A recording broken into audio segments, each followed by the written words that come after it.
80வது சுதந்திர தின விழாவுக்கு விஜய் அண்ணா கோட்டையில் ஏறி முதலமைச்சராக கம்பீரமாக கொடியாத்துனாங்க. நம்ம எல்லாருமே பார்த்து ரசித்தோம்.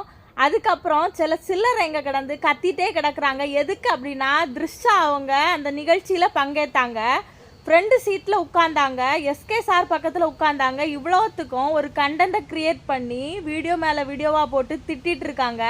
கொஞ்சம் யோசிங்க. நம்ம எல்லாம் ஒரு சாதாரண மனுஷங்க. அவங்க முதலமைச்சர், நம்ம தான் தேர்ந்தெடுத்தோம். ஆனால் அவங்கள அப்படி அசிங்கமாக பேசுகிறதுக்கு நமக்கு அதிகாரம் இல்லை. அவங்க நல்ல நண்பர்கள், இதை நம்ம ஏற்றுக்கணும். இன்றைக்கி நேற்றைக்கு வந்த நண்பர்கள் இல்லை, அவங்க சினிமா இண்டஸ்ட்ரியில் இருக்கும்போதே நண்பர்களாக தான் இருக்காங்க. நல்ல நண்பர்கள். நம்ம மனசில் நல்லது நினைங்க, நல்லது நடக்கும். முதலமைச்சர் தமிழ்நாட்டு மக்கள் மேலே நிறைய அன்பு வச்சுருக்காங்க. அந்த அன்பை இழக்காதீங்க. த்ரிஷா, எதுக்குடி ஃப்ரெண்டு சீட்டில் உட்காந்த, எதுக்கு எஸ்கே சார் பக்கத்தில் உட்காந்த அப்படின்னு நல்ல நண்பர்கள்னு சொன்னாலும் ஏற்றுக்க மாட்டீங்க.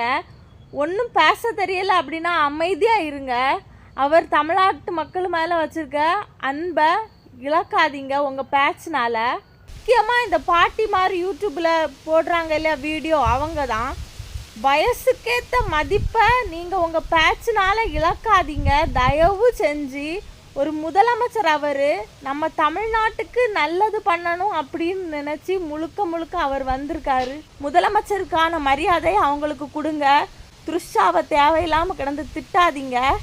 உங்கள் வேலை எதுவோ அதை பார்த்துட்டு அமைதியாக போயிட்டே இருங்க. நல்லதே நினைப்போம், நல்லதே நடக்கும்.